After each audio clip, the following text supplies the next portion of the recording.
So let's just jump straight into the video. We have the OMINUS FPV at $150, and while that isn't exactly budget, I would say this is the cheapest quadcopter you can get, which actually has all the high-end features that actually make it worth buying. It actually has a 720p camera which genuinely shoots good footage. You can actually view directly from your smartphone, and the controls are fluid and sensitive enough for you to actually go where you want to go. It makes for a really refined experience, and is a great gift for that one person who has everything.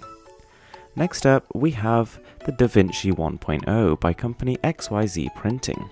As you can probably tell, it is a 3D printer, and for the price you pay, around $399 or about $300 on a sale, it is absolutely fantastic. I actually went to CES and saw this thing in motion, and you can actually create basically anything that can fit onto the plate. You can scan in objects and let it reproduce them, and while they're not going to come out to quite the same quality as the original object you put in, and being able to actually produce a layer which is only 100 microns thick, it's actually amazingly detailed for the price, and you won't be able to do better than this. Next up is wearables, and more specifically the Xiaomi Mi Band 2. So we were really impressed by the Mi Band 1, and then the 1S came along and improved it even further.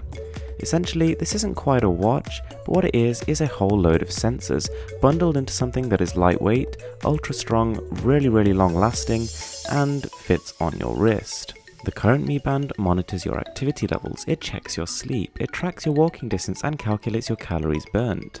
For $15, it's an absolute steal, and the 2016 model, which hasn't actually been announced yet, is predicted to actually have a display as well to make information even more readable.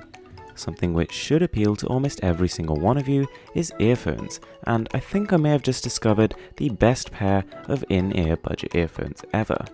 Now you may have seen my full review of the KZATEs, and believe it or not guys, I tried a lot of earphones in my time, and I have never ever in my life seen an earphone of this good value. You can get it for just about $10, and it genuinely sounds as good as one's costing almost 10 times as much. And while the build quality isn't quite there, I challenge someone to find better value in 2016. Now last but not least, we have the Samsung 850 EVO. Now what this is a solid state drive. It's basically a replacement for a hard drive, and it has read speeds and write speeds which are well beyond what you could possibly achieve with those. Switching out one of your hard drives in your computer for an SSD would make it instantly 2 to 3 times snappier, and these things can revolutionize the performance of almost any computer. The 850 EVO is basically the best value SSD you can buy right now. It's very fast, and doesn't really cost as much as I was expecting. Anyway guys, that's it from me for now. Thanks a lot for watching, I'm Mrwhosetheboss, and this is Insanely Cool Tech.